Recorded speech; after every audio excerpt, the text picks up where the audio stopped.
Great to have you here Welcome to the podcast. with me and my guests from around the world. Welcome to the Simone Feiler podcast. Welcome to this podcast. Let's get into it, shall we?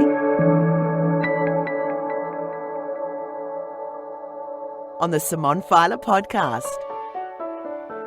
Dylan Willis has been on a major growth arc throughout his life, particularly the last 17 years, where he has delivered over 20,000 one-on-one sessions as a trainer and a coach, which has helped him to deeply understand the commonalities that bind us all. Dylan has just finished narrating his audiobook Rebirthing, a personal empowerment revolution, which is the culmination of his rebirth and maybe just the starting point of yours. Now, I know the universe listens. God, the creator, Buddha, spirit, divine, the Tao, or whatever it is you call him, listens. I've been asking for someone to come in and explain this spiritual system to me, and Dylan, who calls it the Source, rocked up to read me this revolutionary audiobook, Rebirthing. I've loved every minute of it. Thank you, Dylan, and welcome to my podcast. Thank you, Simone. So you open up your book with the hard task of having to say goodbye to your dog. Mm-hmm. Very recently, I just had to say goodbye to both of mine. They were 19 and 17. Very, very hard. But you reference it as your first real contact with the Source and the birth of your idea for rebirthing. So can you tell me a little bit more about this initial contact? Yeah, it was an interesting time of my life. I was quote unquote successful in life. I had a 7-figure business, a decade-long relationship, and beach house down the coast, and all that sort of stuff. But You're sorted. yeah, I was sorted on paper, but I would sit in my office at the end of the day and just feel empty and feel like something was missing. And I knew that I had outgrown where I was, but it was a series of events that culminated into where I am today. And one of those events was my dog Ruby passing away at age 13. And I'll never forget when I had to put her down, that I immediately felt nothing for what was in front of me. It was just hair, skin and bones, but I genuinely felt that the essence had left the vessel it was in, and I literally I felt nothing for what was in front of me. And that was my first real time that I really realized that there is an energy that leaves our body and returns to where it came from. And it was a profound moment in my life, and it set off a sequence of events that led to me throwing all of that in, leaving my partner, leaving my business behind, and taking off to South America and embarking on a journey over there, and ultimately ending in this book. Wow, that's amazing. Even just you saying that about how, you know, there was nothing left, you didn't feel anything for the skin and bones that was there.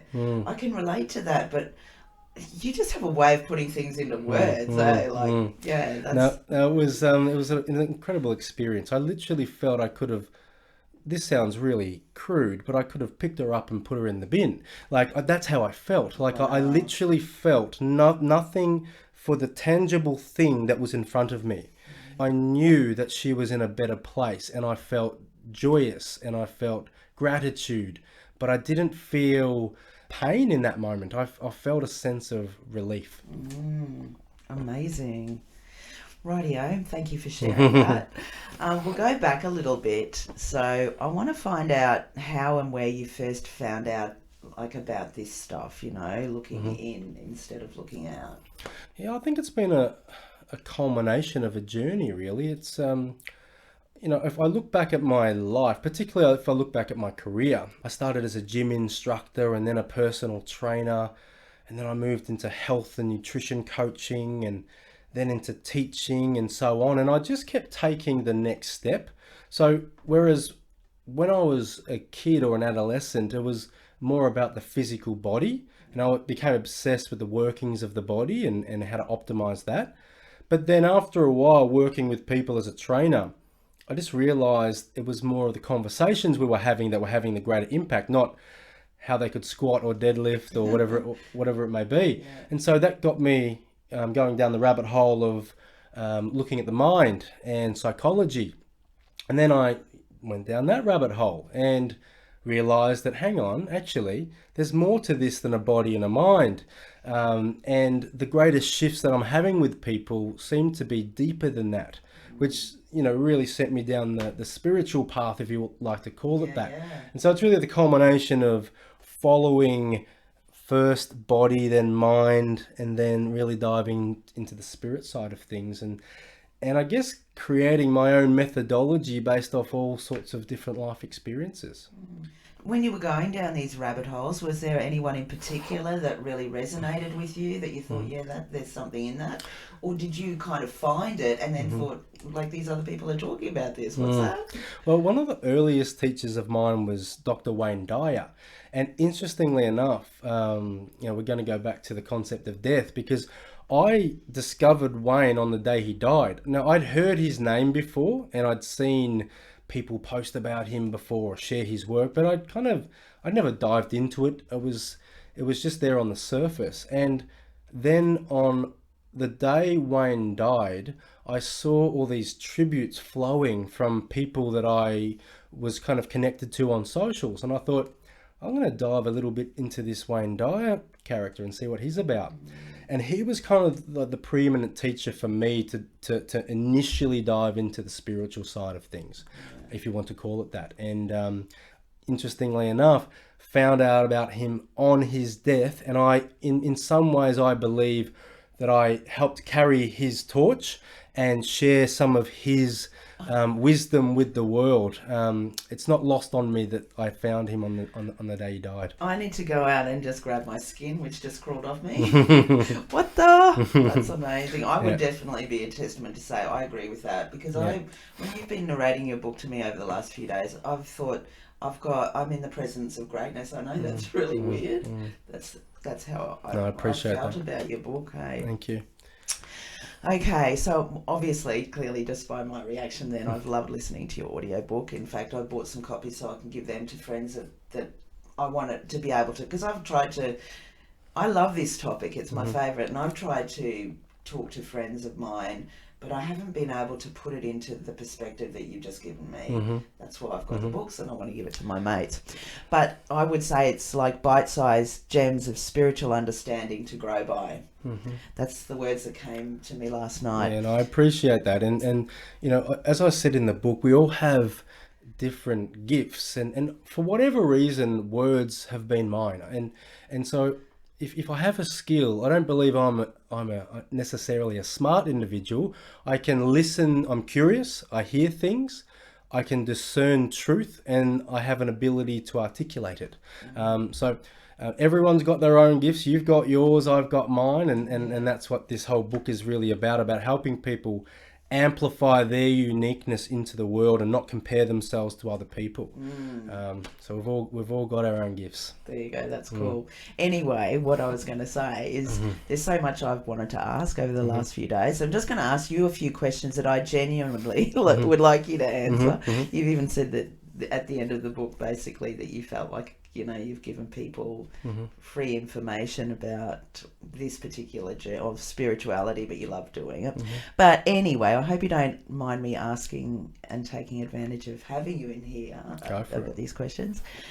Where did you first hear about duality? Tell me a little bit more about that. It's an interesting question. I can't pinpoint a moment when that happened. I think it was, so the way I tend to work is I tend to, like, for example, when I talked about Ruby dying, that energy that left her body, and so there was the physical thing that was there, and then there was, which I call, so from a human perspective, is the human part of us, and then there is the being part of us, which is not tangible and is only accessible via the sixth sense. And so I felt that, and I knew that to be true. So it wasn't necessarily listening to something that talked about duality. It was knowing. I believe there's a big difference between knowledge and knowing, and knowledge can be accumulated from outside sources. Knowing is an internal job, and when you have an experience and you experience truth, then, that for me, that supersedes knowledge. And then what I tend to do is build out models in my mind, and then I get curious, and then I came across the concept of duality. Night, day, yin, yang. Absolutely. Hot, cold. It's everywhere here on Earth, isn't it? It certainly is, and there's often that. So there's a shape that's referred to as the Vesica Pisces, and I wrote about it in a chapter in the book, in a chapter called Judgment, the Illusion of Separation. And the Vesica Pisces is two overlapping spheres with a shape in the middle of it, which is the Vesica Pisces. And it's often referred to as the creation of time and space and life as we know it. There was once a singularity, and that singularity duplicated itself, and in that overlapping shape in the middle is the space between both sides, the Trinity, if you want to call it that. And so it was a great teacher, John DeMartini, who introduced me to the concept of what love truly is, which is a synthesis and synchronicity of all complementary opposites. So just to really ram this point home, if you've got dark and light, the synthesis of those two, there is a space in between, and that is love. And for me, love is the synthesis and synchronicity of all complementary opposites. So everything is love. Yeah. Everything is a perfect trinity. Wow, that's amazing. I'm going to have to listen back to this, take that in a few more Absolutely. times. All right, so the other thing I wanted to ask you about is you talk about doing the shadow work to becoming whole. And like I've listened to a few YouTubers and stuff, and they talk about shadow work, but I somehow can't seem to understand exactly what that is. Can you explain that? Yeah, for me, you cannot truly love yourself by denying half of who you are. And in this world of duality, there are two sides to all of us. Now, when someone wants to love themselves, or they start going down a process of initiating self-love practices, in my view and my experience, I've seen that most people only seek the light. They start journaling, meditating, they start eating well, going to the gym, they start doing lots of nice things, which are great, and they show loving intent, but they often disown and dishonor the other side of them, which is the shadow, the dark side.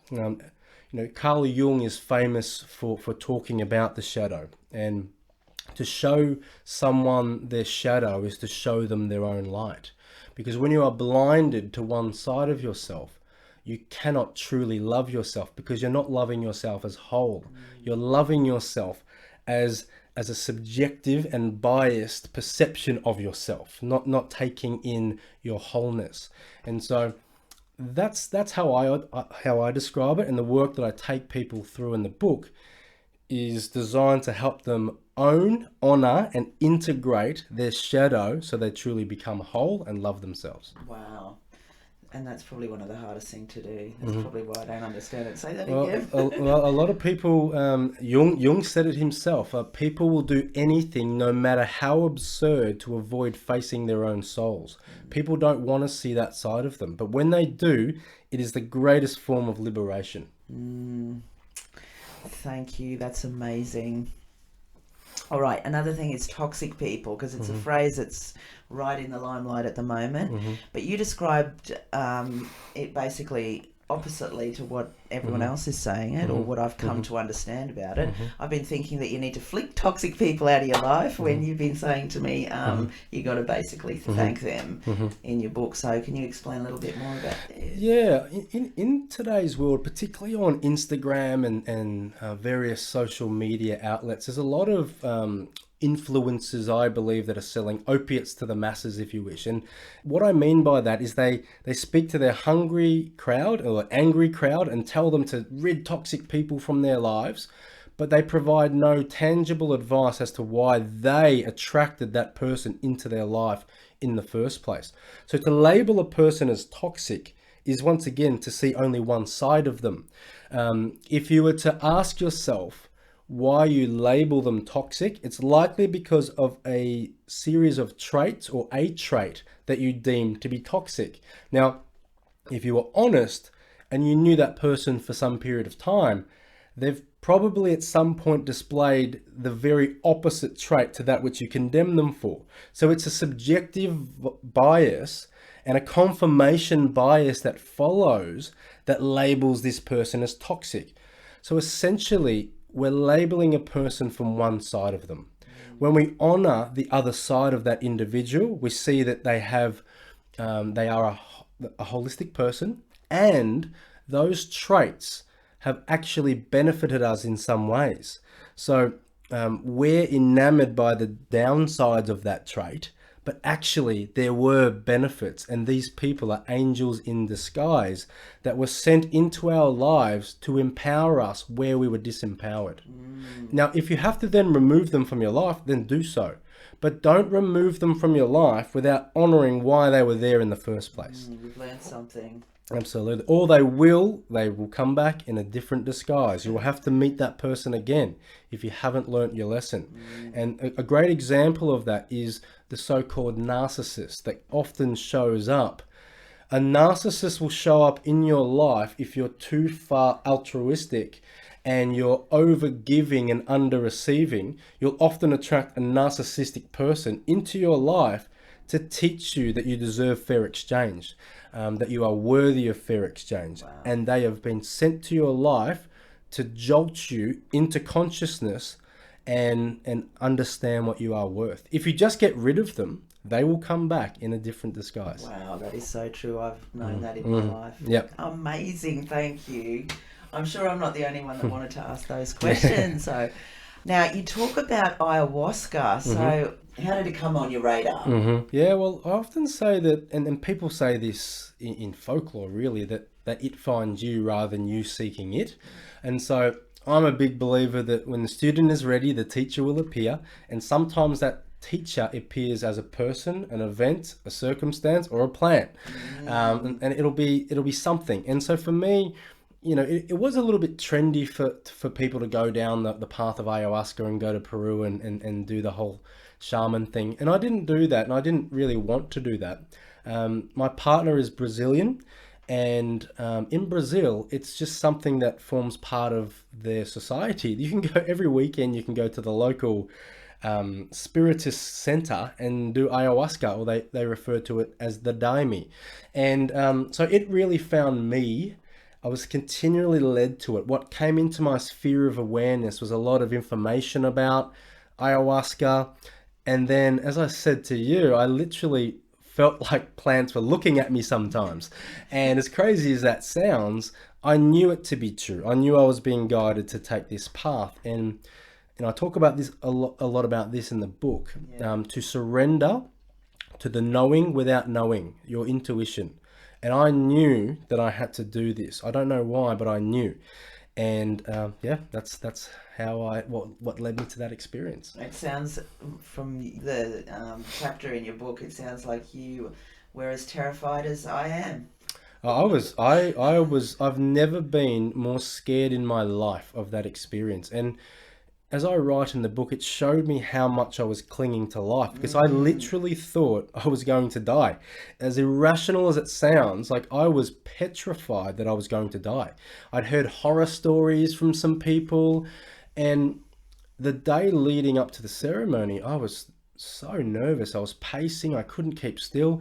And it just, what's so good about that, when you're scared of something, if you go to the edge of your tolerance with it, it'll show you what you're clinging to. And all fear is a sense of imminent or future loss of what I want, or gain of what I don't want. That's where all fears arise. And I knew that I was scared of death. By going through this experience, it brought to the surface my deep unconscious fear of death.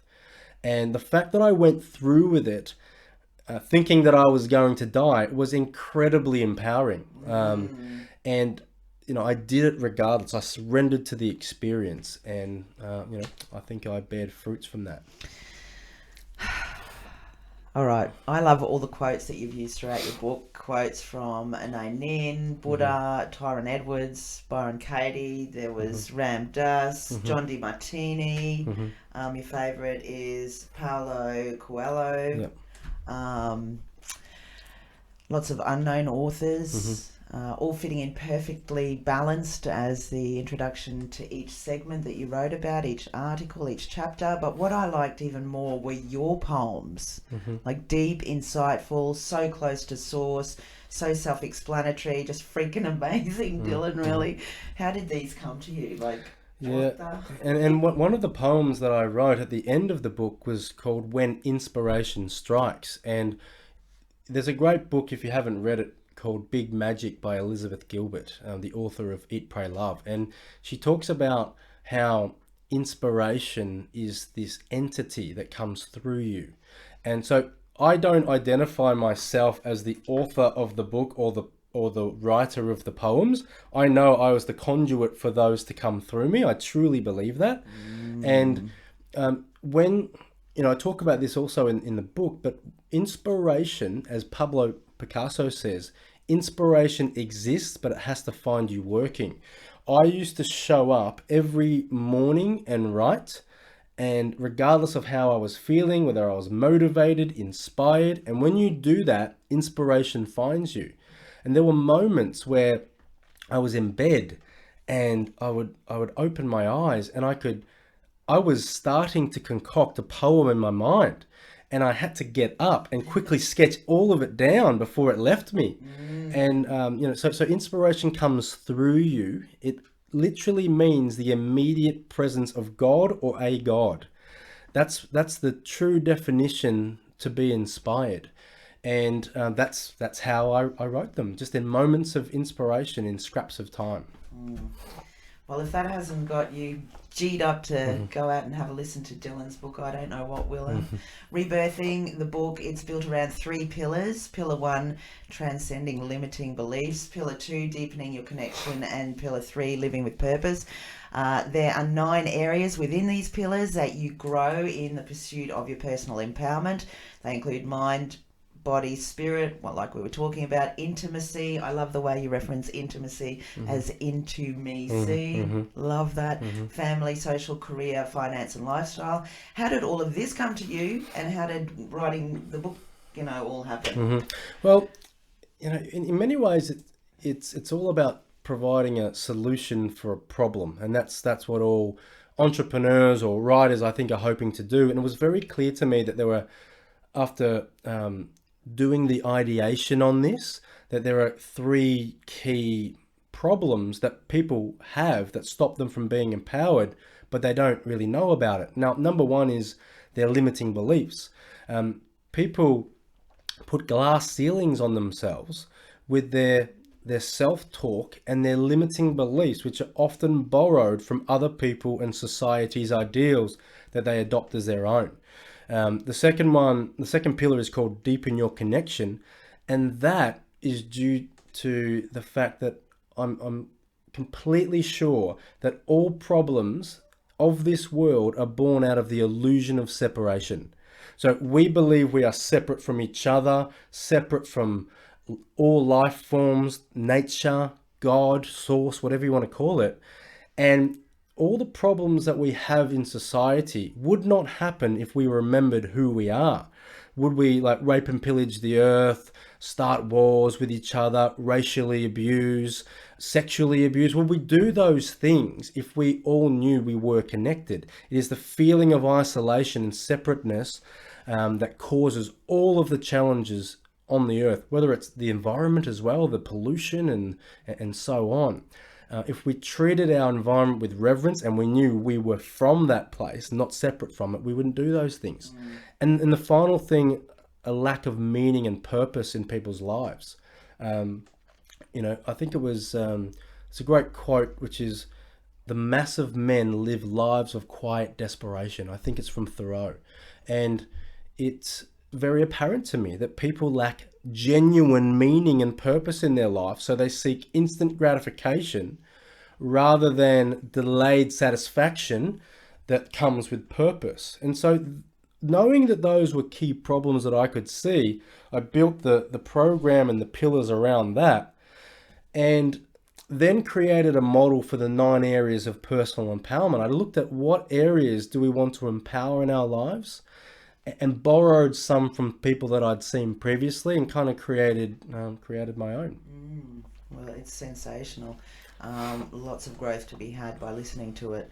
And people can not only do the empowerment, personal empowerment revolution by reading or listening to your book once I've edited it and put it out, but you also do the Rebirthing Program with people one-on-one. Tell us a bit about this and how can people get involved and catch up with you? Yeah, so I run the program as a one-on-one coaching model, whereby it's like a flipped learning approach, whereby my client reads a chapter of the book, they dive into the activity within the chapter, and then we catch up for a one-on-one session and we deep dive into their responses, into the concepts that I've taught in each of the chapters. And it's a really powerful, immersive learning experience. I also take people through this program in a group format, so a group mentoring model. And I'm in the process of filming the video course for the book as well. So they're kind of the major ways that I take people through. So I have a website, which I'm sure maybe you'll talk about later, but it's dylanwillis.net, and there's more information about how to connect with me and go through the program there. Well, the testimonials speak for themselves. The people that have seen what they've said about you, it's just been life transforming completely. I could sit here and chat with you for hours and hours and hours, but I probably should wind it up because obviously people have minimal time to sort of listen to these things. But when did you first hear about the butterfly effect, before I let you go? And how did you feel about rocking up here and there was a butterfly out the front? Yeah, no, it's interesting. I had a couple of years ago when I was living in Sydney. There was a core group of friends, and we had these incredible coincidences and synchronicities around the butterfly. And many of us followed the omens of that, which was asking us to be reborn and take a transformational path. But it was interesting. I was at a time when I was considering leaving Sydney and going to Brisbane to live, where I am now. And because the butterfly was such a guiding source in my life at the time, I asked a very specific question to the universe. I was at Brisbane Airport, and I literally said, show me an unmistakable sign before I leave this car park that I must move to Brisbane. And we walked to the car, our friend picked us up, and every car space in the airport was full except for the one right next to ours. Yeah. And smack bang in the middle of that free car space was a butterfly. What the? And I just laughed out loud. But it gets better because we got in the car and then we drove 15 minutes to her home, and the doormat was in the shape and design of a butterfly. Her doormat. And I had no idea of this. And then we walked upstairs and I'm carrying the bags, and there's a massive painting of a monarch butterfly on the wall. And you will be moving. Yeah. And then we got chatting to our friend, and there was a very deep significance to the butterfly in her life. Which was super important and really deeply personal to her family.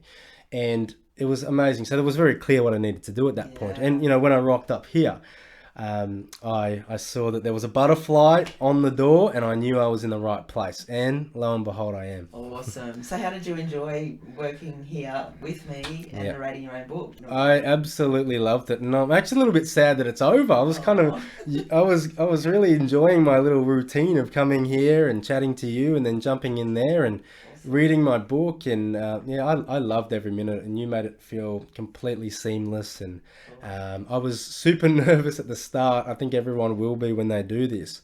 And I was actually really nervous at the end because I wanted to nail the conclusion.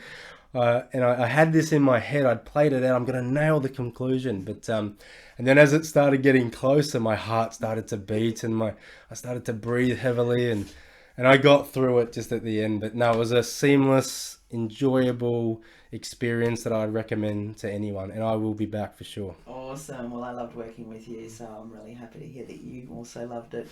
And I think people are going to be very rewarded by listening to your audiobook, and thank you for writing it, for being that vessel, for being the vessel, and I'm sure that people that are going to work with you to do the program are going to be enlightened as well. And thank you so much for joining me on my podcast today, Dylan. It's been awesome. Thank you, Simone, for having me. Thanks for joining me. Thank you. And my guests from around the world. Thank you for being a part of this show. The Simone Feiler Podcast. Catch you next time. It's a wrap.